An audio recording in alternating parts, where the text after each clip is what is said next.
além de ser pastor, sou piloto de avião e tenho um avião. Por favor, fique em pé, a Keila. 4 anos pilotando um avião, não é fácil não, mas com a graça de Deus a gente chega lá. Está aprendendo. Eu sei que vocês têm experiências aí mais que eu, mas eu sei que é prazeroso. Quem ainda não é piloto de avião, indico, vai, é legal, é gostoso esse negócio, a ideia de Deus. Família é a ideia de Deus, e a ideia de Deus sempre dá certo. Eu vim de gravata porque pregar numa igreja já de quase 90 anos exige estar de gravata. É por isso que eu estou de gravata, uma igreja séria, então precisa um pastor chegar sério, né? A palavra que eu tenho hoje para compartilhar, eu creio que Deus trouxe para nós uma palavra que jorra de uma fonte inesgotável. Se é inesgotável, ela ainda é o suficiente para alcançar os nossos corações hoje. Então a palavra que Deus traz para mim e para você nessa noite é palavra de fonte inesgotável. É uma palavra que se faz nova todos os dias. O primeiro texto lido foi um salmo, o Salmo 3. E depois a primeira palavra que a Josi trouxe foi gratidão. Gratidão. E gratidão é o primeiro tópico da ministração de hoje. Gratidão. Gratidão. Eu gostaria que você abrisse a tua Bíblia no Salmo 126.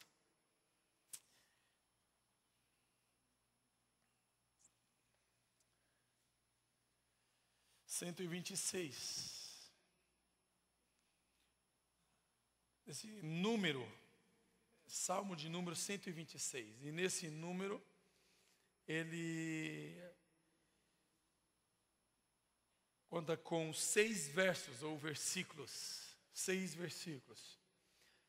E ele começa assim, na minha versão NVI, mas diz assim: quando o Senhor trouxe do cativeiro os que estavam em Sião, ou quando o Senhor trouxe do cativo de volta a Sião, perdão, me corrigindo, quando o Senhor trouxe do cativo de volta a Sião, foi como um sonho. Em outra versão, estávamos como os que sonham. Então a nossa boca encheu-se de riso, a nossa língua de cantos de alegria. Até nas outras nações se diziam: o Senhor fez grandes coisas por esse povo. Sim, de fato, grandes coisas fez o Senhor por nós e por isso estamos alegres.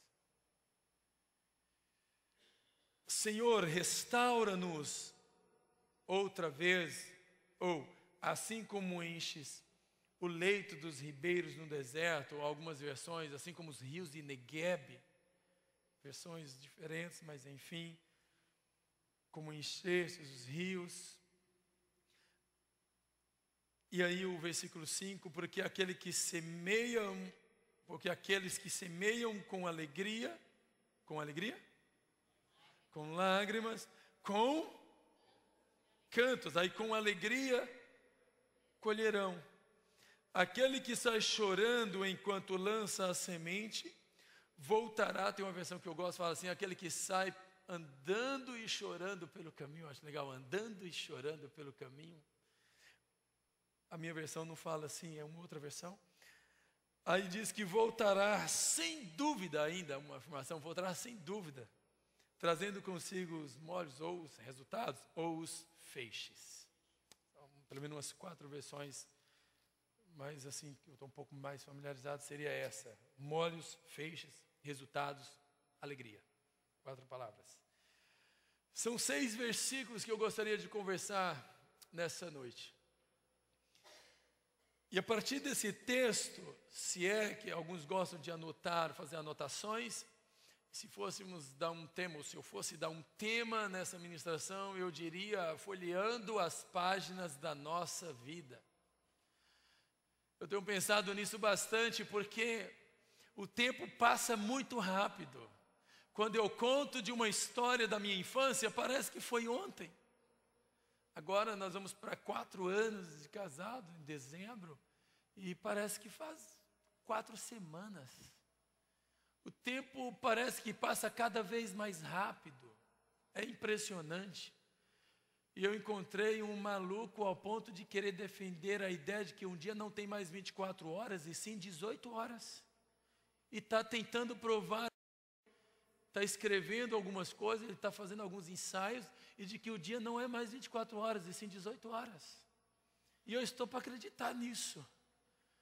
E segundo uma outra pessoa, uma pesquisadora, diz que se nós quiséssemos fazer tudo o que nós precisamos fazer, nós precisaríamos de pelo menos 36 horas por dia. Um dia de 36 horas. A verdade é que nós estamos percebendo que o tempo passa muito rápido. E não é à toa que Paulo fala assim: tenha cuidado da maneira como vocês vivem a vida. Não como nécios, pessoas despreocupadas, mas sim como sábios, aproveitando ao máximo cada oportunidade. E assim, ele cita no livro na carta aos Efésios, capítulo 5, versículo 15. Há uma preocupação com relação ao tempo. Eu gostaria de chamar a tua atenção para folhearmos as páginas da nossa vida. A gente deu uma voltinha em Gramado hoje ainda. Essa parte não era para falar, né? Poxa, escapou. Nós demos uma voltinha em Gramado e já está tudo de Natal. É sinal que o quê? Acabou mais um ano. Quando eu vejo o Papai Noel, eu não escandalizo, para mim é sinal que o ano acabou. Quando eu vejo luzes, enfeites, é sinal de que o ano acabou. Acabou tudo, acabou o ano. E eu tomo um susto, porque quantas vezes nós paramos para programar um ano e você vê agora o ano indo embora. E vamos folhear um pouco as páginas da nossa vida. Eu acho que é exatamente isso que o salmista está fazendo. Fazendo uma leitura da sua vida, fazendo uma leitura do seu tempo. Como é que nós podemos fazer uma leitura do seu tempo? Eu cheguei nesse texto depois de ler capítulo 90, versículo 12 do mesmo livro, o número, perdão, salmos são números, não capítulos. Depois de ler que ensina-me, ó Senhor, a contar os meus dias para que eu alcance um coração sábio. Eu queria contar os meus dias. Como que eu vou contar os meus dias? Já sei, sou de 82, estou com 32 anos agora, vezes 365. Será que é isso contar os dias? É muito mais do que isso. Contar os dias é avaliar, fazer uma observação da tua vida, aprender com a vida. Se trata de aprender com a vida. E o salmista agora, ele faz isso, e ele separa esse número de 126, se eu chamar de capítulo, ignore, por favor, minha cabeça está capítulo. E ele vai falar o seguinte, já que são 6 versículos, olha a minha observação. Nos primeiros 2 versículos, ele nos chama para uma perspectiva de um tempo passado. E ele começa reportando o passado. Ele traz o passado agora. Como é que a gente observa isso? Simples assim. Quando o Senhor trouxe. Coisa bem básica. No jornalismo a gente aprende assim. 3 coisas que a gente aprende para entender todo um contexto. Observando os detalhes, conversando com o texto, dialogando com o texto e imaginando a cena. Então vou tentar usar tudo isso aqui para a gente conversar sobre esse assunto de folhear as páginas das nossas vidas. E aí eu começo a observar aqui que no primeiro e no segundo versículo, as conjugações de alguns verbos estão no passado, ou talvez todos os verbos estão no passado. Por exemplo, eu fui riscando alguns, trouxe, foi, a nossa boca assim, encheu, entende? Os versos aparecem com conotações de passado, conjugações no passado. Maneira legal de observar a vida, de aprender com a vida, primeiro é olhar para o passado. E quando eu faço isso, um dos textos mais parecidos com a minha vida, se alguém interessa por acaso conhecer a geração atual, gosta de saber da vida do povo, fuçando o Facebook.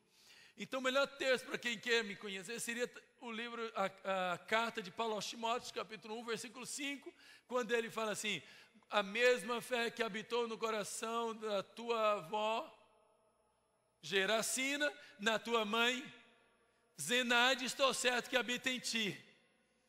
É assim que eu trago um texto, uma história da minha avó Geracina, da minha mãe Zenaide, estou certo que habita em mim.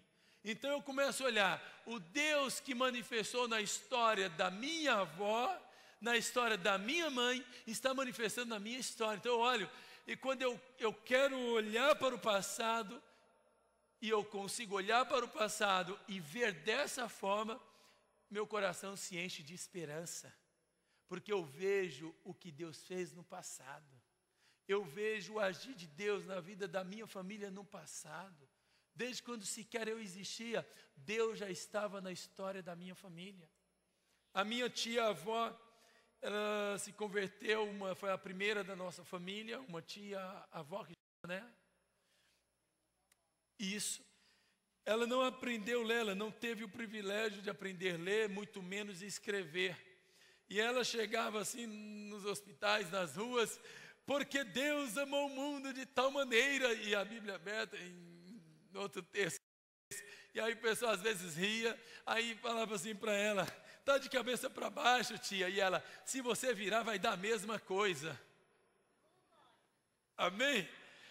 Não importa, estou de cabeça para baixo. E eu fico impressionado quando eu vejo a fé que habitou também na minha tia, Dona Ana, recentemente falecida, já bem velhinha, mas viveu toda uma história. E a gente vê o agir de Deus, é grande, na vida da minha tia, da minha avó, dos meus pais. Eu sei de onde Deus me tirou, e é por isso que me faz olhar para o passado. Lamentações 3:21, quero trazer à memória aquilo que me dá esperança. Quando o povo de Deus passou o Jordão, eles levaram algumas coisas. O quê? Pedras. Para quê? Para mostrar os seus filhos. Olha isso.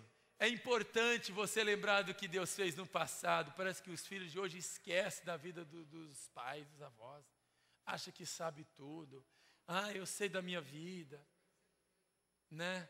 E essa arte de olhar para o passado é uma maneira de aprender a viver. A arte de aprender com a nossa história, o que aconteceu no passado. Eu amo história, eu acho que eu poderia ter feito história. Eu amo, eu não estou falando nem de história apenas, eu até de historinhas assim engraçadas, de contador de história, que o pessoal conta do tempo passado. Eu acho tão legal essas histórias também, porque o passado me ensina a viver. Passado, seja ele bom ou ruim, me ensina a viver. Eu gosto daquela canção, quero aprender com os meus erros. Ou seja, eu quero aprender com o meu passado. Eu quero aprender com a minha história. Nós podemos aprender com a nossa história. Ou para repetir, ou para não fazer. Mas nós podemos aprender com o que passou. Amém? Como é que nós estávamos no passado? Como um sonho. O que é isso? Nós não tocamos mais, se você ler um pouquinho mais dessa história que envolve esse contexto, nós guardamos a guitarra, o piano está empoeirado, o teclado está jogado, o violão está quebrado e desafinado, está empenado. Nós não temos mais vontade de cantar. Essa era a história deles no Salmo 137, que reporta o mesmo contexto. Nós perdemos a vontade de dançar, perdemos a vontade de botar uma roupa legal e ir para a igreja. Por quê? Nós estamos sem esperança. Olha o passado dele, como é que ele vê um passado. Olha o passado dele, não é? Era um passado de quem estava sem expectativa nenhuma. Talvez você chegou aqui, acabou um ano, está chegando mais um ano, e para mim só vai ser mais um ano. Eu não tenho expectativa nenhuma. Eu quero dizer para você que certa vez, na história do povo judeu, também um povo passou por um momento parecido com esse, sem expectativa. Você não é o primeiro.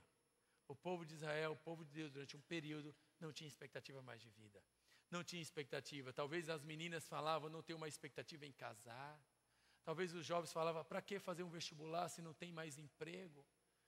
Para que fazer isso ou aquilo se nós não temos mais expectativa? Para que mais servir a Deus se Ele não está nem aí para nós? Talvez você entrou aqui, eu estou cansado de servir a Deus, é inútil servir a Deus. Em troca de que eu vou servir a Deus? Não faz sentido. Era um povo sem expectativa. E de repente, a nossa boca se encheu. Deus manifestou, Deus trouxe esperança para um povo sem esperança.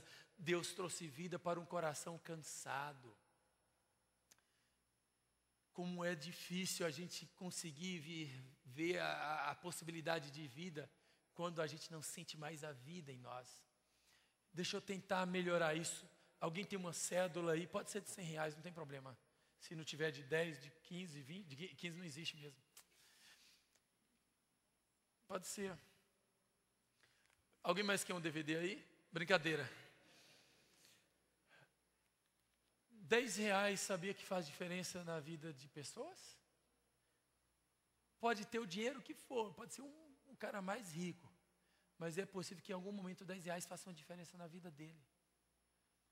É possível. Isso é possível. Pergunte depois os contadores como. Pois bem, R$10. Para você faz diferença? R$10? Seria, se alguém pergunta para você, poxa, eu estou aqui com um presente de R$10 para te dar. É o que eu posso. Você receberia? Porque é um presente de R$10 e R$10 tem valor? Mas se esse R$10 estiver amassado? Mas se esse R$10 estiver pisado assim? Mas se esse R$10 estiver cuspido, ignorado? Eu não vou cuspir. Bem que uma cusparada cura cego. A última vez que Jesus cuspiu no cego, ele passou a enxergar. Tem algum cego aí? Vem aqui. Desculpa. E se esse, você tem outro aí, né? E se esse R$10 estiver rasgado, tem valor? Muita gente perde a esperança de viver porque não consegue ver assim como a irmã viu. Tem gente que vê a vida assim, eu não tenho mais esperança, eu estou pisado. Minha família pisa em mim. Meus filhos, meu pai, minha mãe, meu marido, minha mulher, meu patrão me humilha. Não tem mais sentido, eu estou jogado, humilhado. Não tem mais sentido para mim. Não tem mais expectativa para mim, não tem mais esperança para mim. O povo de Deus estava assim, e Deus de repente mudou a sorte. Deus é um Deus que traz vida. Quando Gênesis capítulo 1 narra a criação, o povo, quando se quer, o 1:26 diz que o homem era um barro, um pó, não tinha vida, e para que ele tivesse vida, o que Deus fez? Soprou. Sopra aqui, irmão. Não, cuspi não. Brincadeira. Pode soprar. Quando Deus sopra, traz vida. E se por acaso você está parecendo com o povo de Israel, sem vida, sem esperança, Deus pode soprar, como a irmã fez, e trazer vida outra vez.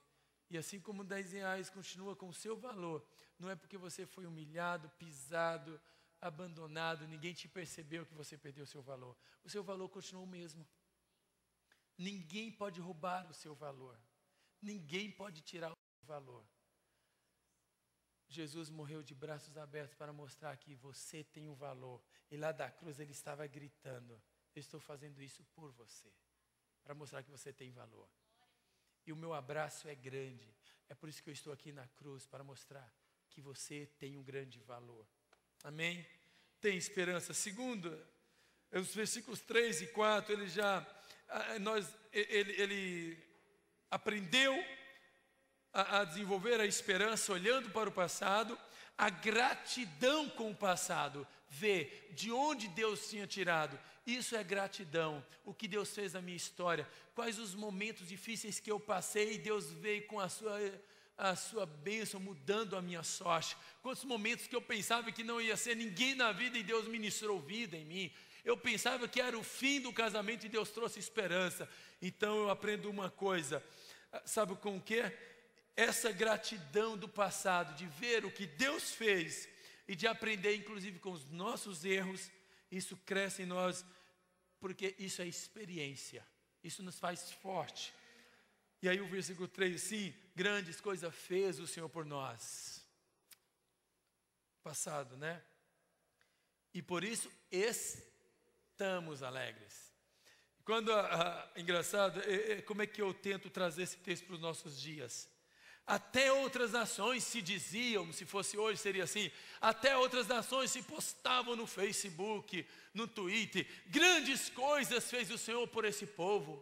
Aí o povo de Deus comentava lá em cima, comentário no Facebook, realmente, grandes coisas fez o Senhor por nós e por isso estamos alegres. Eles compartilhavam a grandeza de Deus e por isso estamos bem. Por que eu estou bem hoje?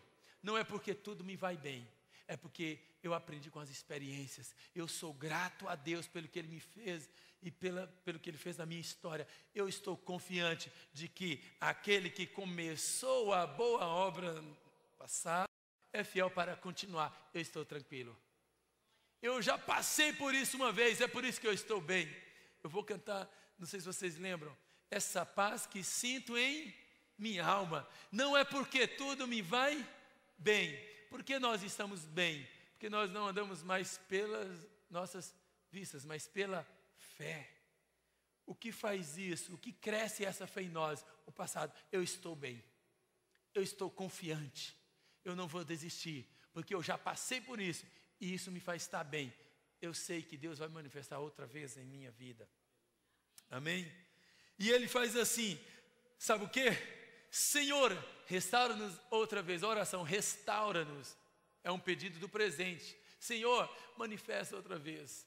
Na hora das encruzilhadas da vida, em que você não sabe mais que caminho ou que rumo tomar, você pode abrir a Bíblia e ver, Senhor, manifesta outra vez a minha vida. E o Salmo 143, 8, logo pela manhã, faz-me saber que caminho eu devo seguir. A importância de nas horas difíceis da nossa caminhada, da nossa jornada, aprender a confiar em Deus e voltar para aquele mesmo que no passado fez grandes coisas. Olhar para o Deus Criador de todas as coisas, o Deus provedor de todas as coisas, é para Ele que nós recorremos, é para Ele que nós voltamos o nosso coração, para Ele que nós voltamos a nossa mente, é para Ele que nós voltamos os nossos passos e seguimos ao Senhor. Senhor, faz outra vez. Essa é a oração do presente. Senhor, eu confio em Ti. Eu estou bem. Não porque tudo vai bem, mas porque eu sei que eu posso contar contigo. O Senhor me ensinou, eu posso contar contigo. Esse é o nosso presente. E você sabe o que eu percebo? É que o passado, ele afunila o presente. Entendeu?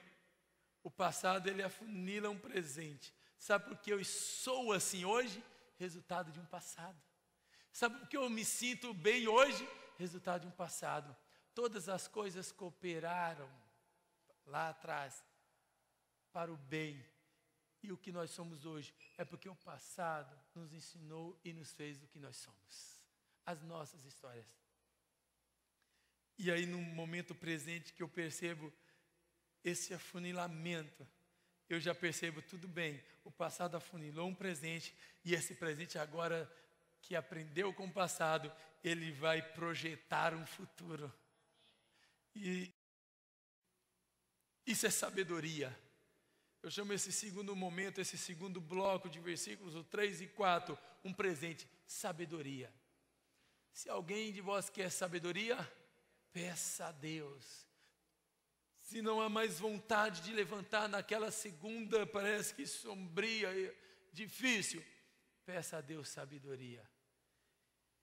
E essa força dentro de você, esse levantar, e ainda usando um pouquinho a primeira frase do versículo 5, porque aquele que semeiam, isso é presente, não é? Aquele que está agindo. Olha, Pai, eu sei que o Senhor agiu, agora eu não vou ficar parado, porque eu sei que o Senhor pode agir, eu não vou ficar de braços cruzados. Eu li numa revista, se não me engano, super interessante, às vezes nada interessante, mas algumas vezes super interessante, dizendo que cada 20 adolescentes que participam de uma entrevista de emprego, 19 não passa por faltar argumento. Por que você quer trabalhar aqui? Ah, porque eu estou procurando um trampo aí. O que você sabe dessa empresa? É mó legal. É legal, muito da hora. E bota lá, quase que é o bração em cima da mesa lá, quase que a... E aí, não passa, não tem argumento, não tem uma atitude. Gente de atitudes, gente que semeia, colhe. Semeia. Está difícil, mas não se entrega. Está difícil, mas não desiste de acreditar. É gente de atitude. Amém? Sabe o que é isso também? É sabedoria. E a sabedoria nos leva a uma prática, a uma ação. Não é não, poeta? Ele que faz as poesias, não é?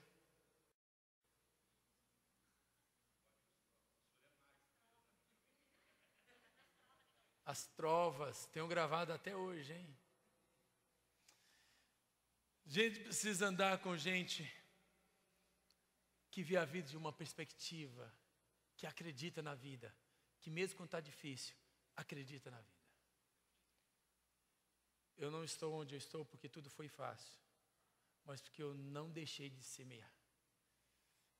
E acima de tudo, porque eu aprendi a buscar em Deus, com sabedoria, para trilhar o caminho certo. Amém?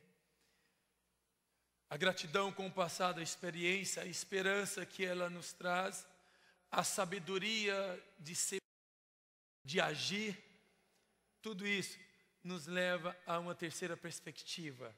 Depois de aprender com o passado, viver um presente sábio e de atitude, aí vem aí uma perspectiva agora maior de esperança e fé e vontade de viver. Se você quer ter vontade de viver, aprenda com a tua história. Aprenda com a tua história, com o passado, com o presente. E agora olha aqui, porque aquele que sai chorando enquanto lança a semente, voltará. Deus nos chama para um mundo de esperança, para uma vida de esperança. Se você fizer conforme diz os mandamentos, você voltará com esperança, com os resultados. Pode ser difícil. Tem um vasinho aqui, uma planta. Você pode olhar assim, eu acho que não tem nada. Tem alguma coisa aqui?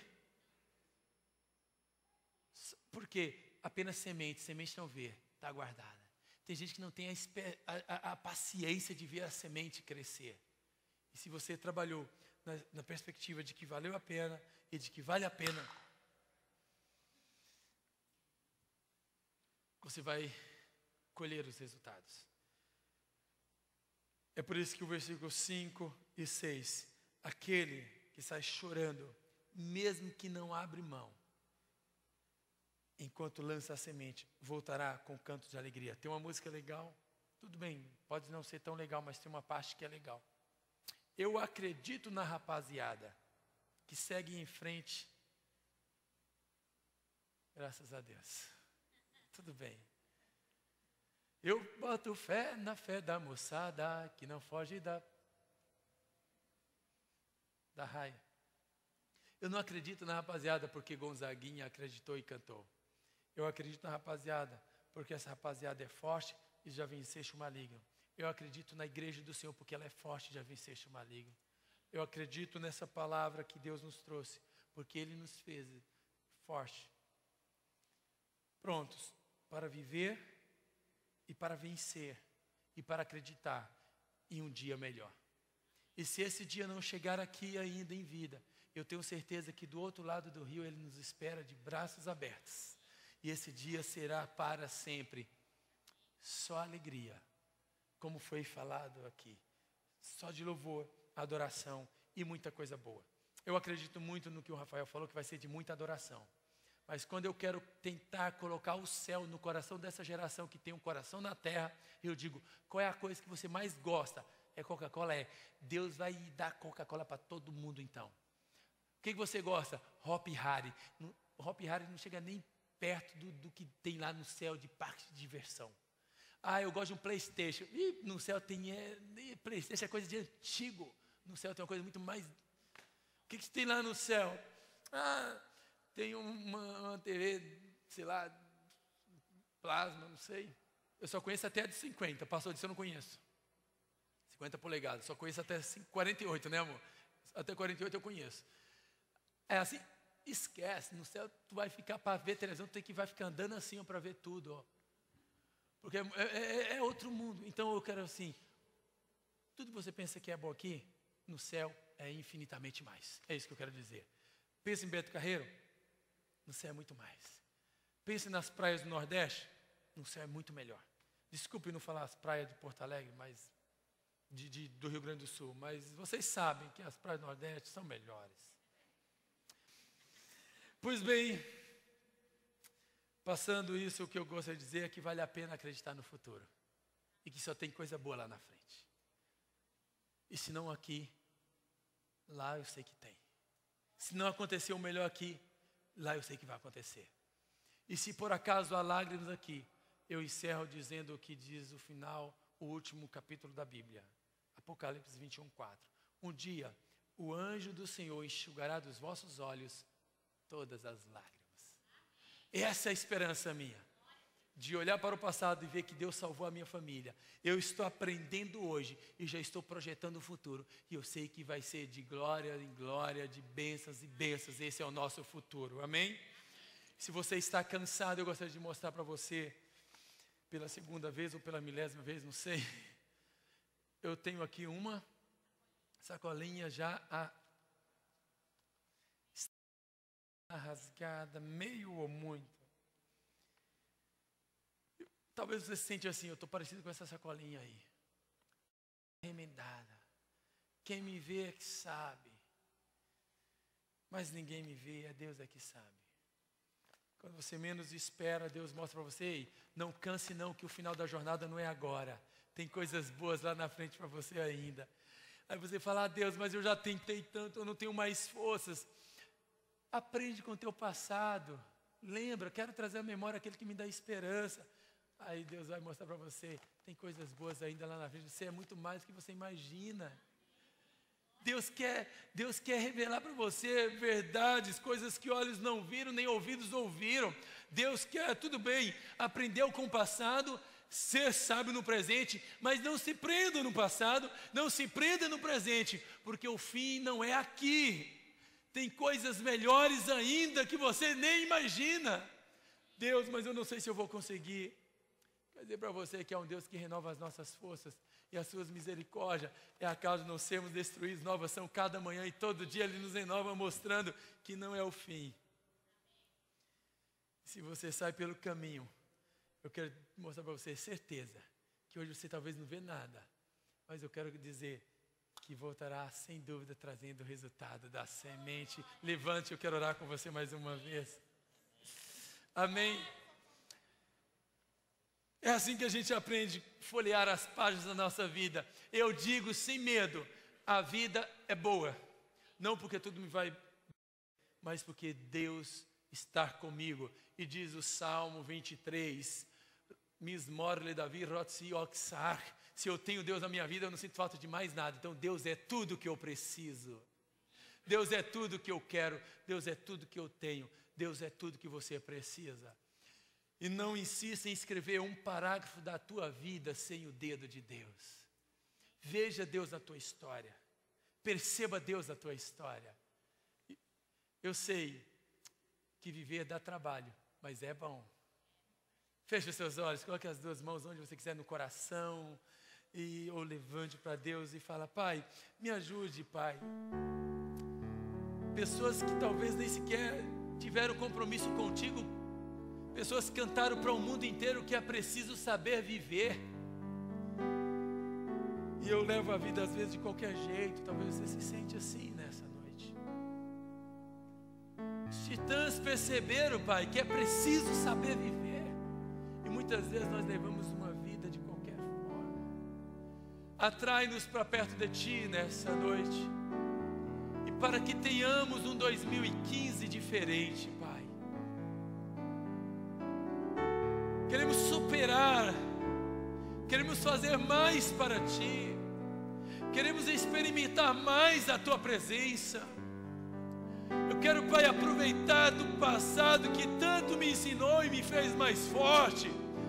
Desse momento de hoje que eu tenho de colocar diante de Ti o meu futuro. E o meu futuro eu coloco nas Tuas mãos. Muito obrigado pela história que o Senhor permitiu que eu vivesse. E eu desejo nessa noite que tenhamos um 2015 especial. Queremos aprender com o ano de 2014, momentos difíceis de transição, mas nós queremos dizer que o nosso coração não está aqui na terra, o nosso coração está em Ti, porque o coração do Rei, dos nossos líderes, eles estão em Tuas mãos, e por isso nós voltamos para Ti, para dizer que a esperança de um futuro melhor não é por resultados humanos, mas é pelo que está no Teu coração, e nós colocamos a nossa vida no centro da Tua vontade, pois essa é a boa, perfeita e agradável vontade, e nós, como cristãos, submetemos a essa vontade, submetemos ao Teu jeito, porque o Teu jeito é o melhor. E que os irmãos, ao voltarem para suas casas, volte com essa palavra nos corações e dê uma semana especial, dê uma semana de vitória, uma semana de superação, uma semana na Tua presença. Ao voltarem para os seus lares, leve essa esperança, leve essa palavra que veio do coração de um pai para o coração de um filho. Em nome de Jesus, Deus te abençoe da ponta do pé à cabeça. Volte para casa na certeza de que Jesus disse, e Ele repete: eis que estarei convosco todos os dias até a consumação do século. Amém? Até a próxima vez. Eu já estou sabendo que eu volto aqui em maio. Em nome de Jesus, Deus abençoe e até maio. Um beijo do Magro. Obrigado mais uma vez.